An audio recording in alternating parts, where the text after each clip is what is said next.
Superintendent and the Bristol Police Commander. I'm here today to provide a statement to you, and following that statement I'll be able to take a few questions. At approximately 8:30 p.m. last night, we were made aware that a 30-year-old man was being taken to hospital after being stabbed in Ashley Road in the St Paul's area, Bristol.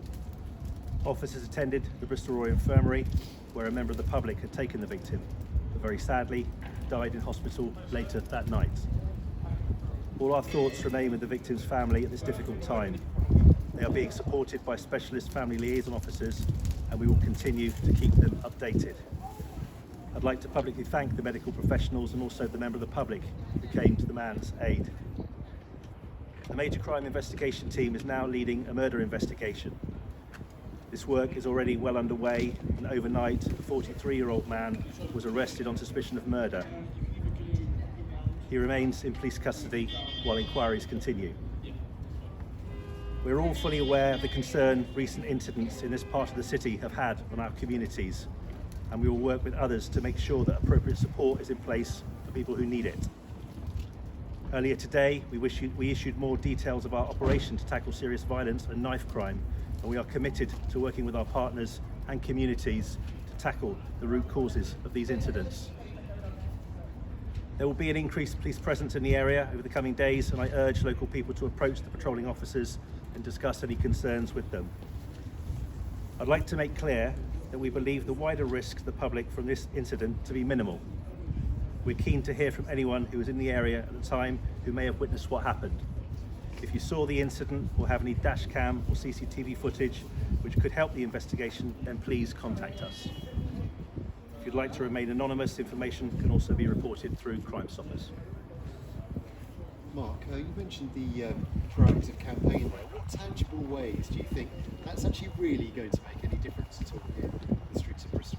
Okay, so in relation to our policing responsibilities, we need to be delivering effective and targeted intelligence-led patrols in our communities. We need to be making people feel reassured about our presence and what difference we can make. We need to be delivering targeted work to deal with those people who are carrying knives on our streets, identify them, take those knives off the street and bring those people to justice. Do you have any... Oh, sorry, go on, Rob. Do you have any intelligence as to whether, just last week you were mentioning about the groups of youths in particular in Bristol that are responsible for so much violence in the city? Is this in any way linked to that? Nothing to indicate any links in relation to this incident. If you look at the age of the parties concerned in this, 30 and 43 years of old, we don't believe there's any links, no. Are we looking at maybe drugs here then? I'm unable to speculate on the issues that may have existed behind the incident. That will still be hopefully established during the investigation. But as far as you're aware, there's no connection between what happened here last night and any of the other recent stabbings in Bristol? As far as I'm aware, absolutely not, no. You mentioned that you're looking into root causes for the incidents that are happening in Bristol. You're acknowledging the number of knife crime incidents. Do you know any more about the root causes of so many attacks in the city? So we believe that there were or have been links between some of the incidents that played out over that 12-day period. The incident in the McDonald's in the Horse Fair and the incident in Walmsley Park when Darian tragically lost his life. That's already been identified, has come to light in the investigations. We're still working to identify any wider links between those incidents and also incidents that have been part of the increase in serious violence that we've identified that played out from 2022 into 2023. And that's really key because we need to understand what where we need to be focusing our efforts in policing to make sure that the work that we do is targeted and effective and it doesn't disproportionately impact on other members of the community. I've been speaking to quite a few people here who basically told me that they now know so many children and adults are walking around with knives on them because they feel so unsafe. What are you doing as a force to try and prevent people walking around with knives on them? It's work we're doing to disrupt the supply and disrupt people's access to knives. That's of particular concern. We're working with our partners, the local authority and schools around education to provide reassurance for young people, particularly in other ways. But as I said, this incident didn't involve young people, but I'm aware of the wider perspective and context that exists for the city. Mark, a question for me.